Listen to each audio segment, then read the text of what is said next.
los albores de la humanidad y hasta nuestros días, la hechicería y la magia han existido, así como sus practicantes, los magos, hechiceros y brujos.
Bonjour à toutes et à tous, bienvenue ou re-bienvenue à ceux qui étaient déjà là pour la séance précédente de Mexico Maleficarum. Et une fois de plus, on a Abraham Castillo Flores qui va nous présenter toutes les séances de cette rétrospective. À qui je vais passer la parole tout de suite, mais je voulais juste vous rappeler que lors de cette rétrospective, Abraham il va être là pour toutes les séances et mercredi 1er novembre, il va y avoir aussi Jean-François Roger qui va avoir un dialogue avec lui à la suite de Le Miroir de la Sorcière, qui est un film du même réalisateur de ce soir, Chano Guilota, dont aujourd'hui il va nous présenter la sorcière Abraham. Muchas gracias. Muy buena tarde, bonsoir, je suis ravi d'être ici. Je pense qu'à ce moment, vous connaissez mon nom maintenant, alors je ne vais pas répéter ça, mais je dois dire quelque chose. C'est évident que le français, ce n'est pas ma langue maternelle, alors si j'ai fait des crimes de la syntaxe ou du vocabulaire, s'il vous plaît, je m'excuse en avance. Okay? Alors, La Sorcière. On va voir un film aujourd'hui que je trouve super important et les spécialistes, parfois, ils se fâchent avec moi avec ce film, parce qu'il me dit c'est pas vraiment de l'horreur, c'est un thriller. Et je dis il n'y a pas des éléments surnaturels, mais il y a de la vengeance, il y a un scientifique fou, et il y avait tous les subtils visuels de l'horreur. Alors pour moi, ce film doit être un endroit en Mexico Maleficarum, parce que la vengeance d'un père qui est fou est définitivement quelque chose de maléfique. Alors, bien que ce film est dirigé par Chano Huerta. Chano Huerta, c'est un réalisateur super important au Mexique et très prolifique. Il a fait beaucoup de films. Il a commencé à travailler à Hollywood aux années 30 et il est un réalisateur délirant qui fait tous les genres. Il a fait presque 117 films, imagine, ça c'est beaucoup de films. Et en tous les genres, mais de ces films, il a fait 17 qui sont films d'horreur. Il aime d'avoir un style à cette époque-là qui n'est pas très populaire avec les autres mettre en scène. Il aime d'être expérimental et d'utiliser la rétroprojection. Il aime beaucoup des histoires dans lesquelles il a des problèmes avec la visage. Et il aime la monstruosité. Et par contre, je pense que c'est quelqu'un qui aime beaucoup les paradoxes. Il vient d'une famille mexicaine très intéressante et son père est hyper illustré et vanguardiste et sa mère hyper catholique. Alors, vous pouvez imaginer. C'est celui-ci, M.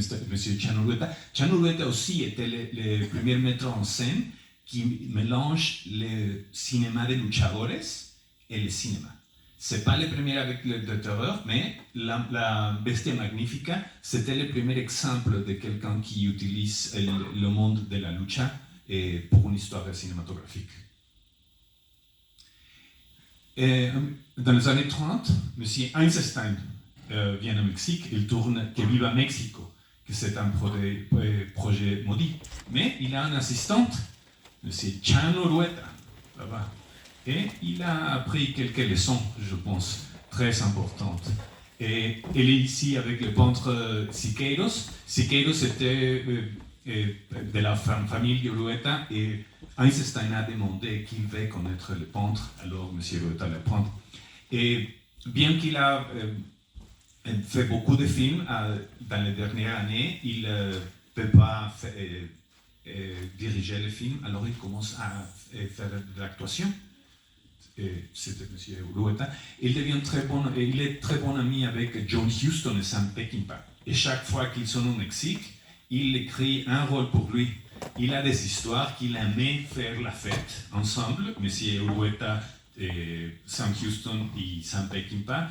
Et vous pouvez imaginer, il a des histoires qui sont un peu difficiles, le monsieur, surtout après la 3e, 5e bouteille. Mm-hmm. Je veux parler de le cinématographe de ce film qui, je suis sûr, a été inspiré par les autres films de terreur. Et ce monsieur-là est hyper important, le directeur de la photographie. Il a fait tout ce... Imagine, voyez le poster, il a un intérêt pour les fantastiques, comme vous pouvez voir. Et il a fait un film, El Esqueleto de la Señora Morales, qui a été à Cannes Classic cette année, El Esqueleto de la Señora Morales. Alors, cet homme aimait les ombres et les côtés obscurs, aussi la lumière, bien sûr. Gunther Gerso, ce monsieur, je pense que si je ne me trompe pas, il a fait 5 ou 6 films qui sont dans Mexico Maleficarum. Il comprend les espaces de terreur et l'atmosphère lugubre sans problème. Il est le directeur artistique le plus, pas populaire, plus connu au Mexique, mais il a une double vie. Aussi, il est un peintre. Il est le peintre abstrait le plus important du Mexique. Alors, il trouve du temps pour, à la fin de sa carrière, il laisse le cinéma parce qu'il disait que les films sont horribles et qu'il ne peut pas supporter travailler avec les producteurs et il se va concentrer seulement dans la peinture. Et alors, on laisse M. Gunther Gerso qui est originellement. Ramon Gay, on doit parler un peu de ce monsieur-là. Il est un des acteurs importants. Monsieur Gay, il a des expériences avec les êtres surnaturels. Il a travaillé avec la momie aztèque, comme vous pouvez voir, 3 films de la momie aztèque.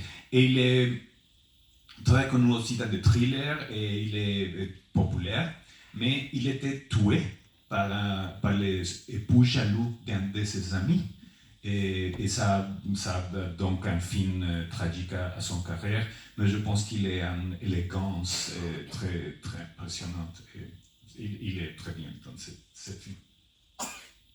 Lilia del Valle. Lilia del Valle était une actrice qui a commencé très jeune. Elle a fait des comédies. Là. Si vous vous intéressez à des pièces exotiques mexicaines, vous devrez voir El Rayo Durmiente, que c'est des histoires avec des dinosaures. Et il y a des moments musicaux dans lesquels les dinosaures dansent aussi.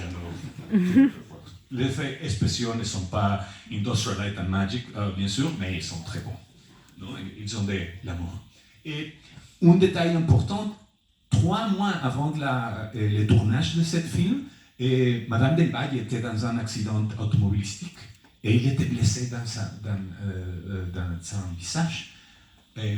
Heureusement, il n'y a pas des effets permanents, mais j'ai la théorie que cet accident avait donné des idées et des émotions très fortes qu'elle a explorées dans le personnage de la bruja.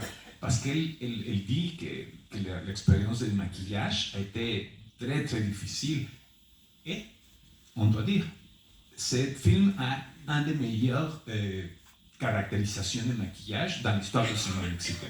Et c'est le résultat de ce monsieur-là, Antonio Neira. Antonio Neira, il travaille avec la cire.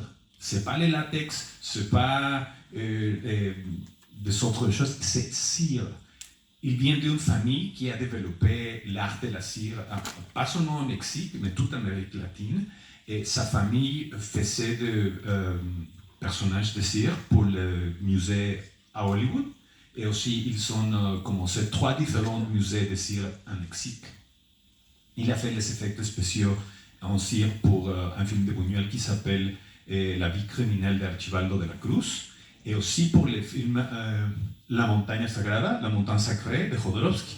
Alors, le monsieur, son hobby, c'est de faire des choses pour les gens qui n'ont pas de membres, qui la main coupée ou qui n'ont pas de jambes. Il faisait des prosthétiques. Ça, c'est son hobby.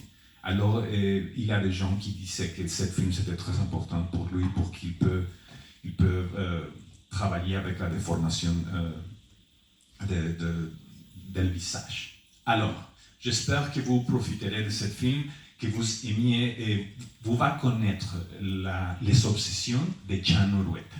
Chano Urueta, c'était un monsieur qui, quelqu'un m'avait dit, c'était quelqu'un des années 60 qui a vécu dans les années 40.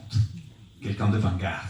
Au Mexique, il y a beaucoup de gens qui ne l'aiment pas, mais je trouve que bien qu'il a fait plusieurs films, il y a quelques-uns qui sont horribles, mais il est très, très, très, très important. Il y a un tarot sacré au Mexique qui s'appelle Arturo Ripstein, le maître en scène. Tout le monde dit qu'il était protégé par Buñuel, et il dit non. Buñuel, il m'avait donné rien de leçon. La seule chose que j'ai fait pour lui, c'est d'apporter son sac. Mais Chano Urueta est le seul maître en scène mexicain qui s'est assis avec moi et il m'a expliqué chaque élément de la réalisation et de l'art cinématographique. Je trouve que c'est un des artistes les plus importants au Mexique, bien qu'il faisait des films horribles. Ça, c'est les paroles de Ripstein. Pas les miennes. Je pense qu'il est un des meilleurs. Enfin, j'espère que c'est bien. Et Abraham Castillo, c'est México Maleficarum. Prepárense para sentir la bruja.